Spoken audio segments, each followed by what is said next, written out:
From the 1st of May, all the mechanized passenger crafts anchored in Mandovi River or beyond will be allowed to use the jetty only for embarkation or disembarkation of passengers and will have to pay a revised fee based on their size and stay at the jetty. In a notification issued by the state government in its official gazette dated 8th of April 2010, the Department of Inland Waterways of the Captain of Ports mentions the new wharfage rates for the mechanized passenger craft using the government jetties for embarkation and disembarkation of passengers. Following new rates are applicable to mechanized passenger craft berthing at Panaji Jetty starting from May 1st. Up to 2 tons, rupees 50 per hour. Above 2 and up to 5 tons, rupees 100 per hour. Above 5 tons and up to 10 tons, rupees 150 per hour. Above 10 and up to 25 tons, rupees 450 per hour. Above 25 and up to 40 tons, rupees 600 per hour.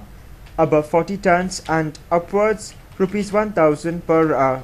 For every additional half-hour stay at the jetty, rupees 500 will be levied, in addition to the above rates. Speaking to Goa 365, the Secretary of the Cruise Boats Association of Goa stated that the association had written to the state government stating that the unprecedented hike in the wharfage charges by up to 5,000% would threaten the very economic survival of the cruise sector in the state of Goa, and prohibition of permanent berthing at the tourism jetty would create congestion and chaos in the Mandovi River as well as for operation of cruises. Just a few days ago, we suddenly saw a notification in the government, in the Gazette, saying that the government has planned to move all the cruise boats out from the jetty, and that the jetty would be used only for a touch and go operation, and the boats would have to go and park in the middle of the river. Now this is going to create a major fiasco. We have had meetings with various people, and fortunately for us, most of the people have been positive, saying that yes, this is a wrong notification, and they will most probably withdraw the notification, because we have explained to the government that if about 15 cruise boats have to go and anchor in the river, they will block the entire navigational path of the river, and barges and boats and all that are moving up and down the river will not even be able to move. We'll end up with a lot of accidents in the river, and ultimately moving the boats out of the jetty has no purpose at all. The jetties were built for berthing of the boats. Asked if the notification was implemented, how it would affect the cruise boats in Goa, Mr. Madgaonkar said that it could be a big loss. He further said that if something like this happened, some of them had even thought of discontinuing their cruise business.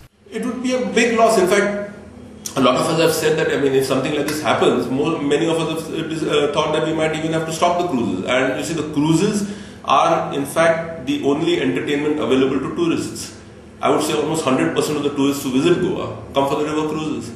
And if the government decides to do something like this, they are going to destroy one of the few forms of entertainment available to tourists. Asked if any proposal was given from the association side to sort out the dispute, Mr. Madgaonkar said that their association had offered a proposal to the state government to extend the jetty. He said another 15 boats could be easily accommodated if the tourism jetty was joined to the R&D jetty, which could be further extended up to the Captain of Ports jetty. This would ensure that the river did not have any vessels anchored midstream.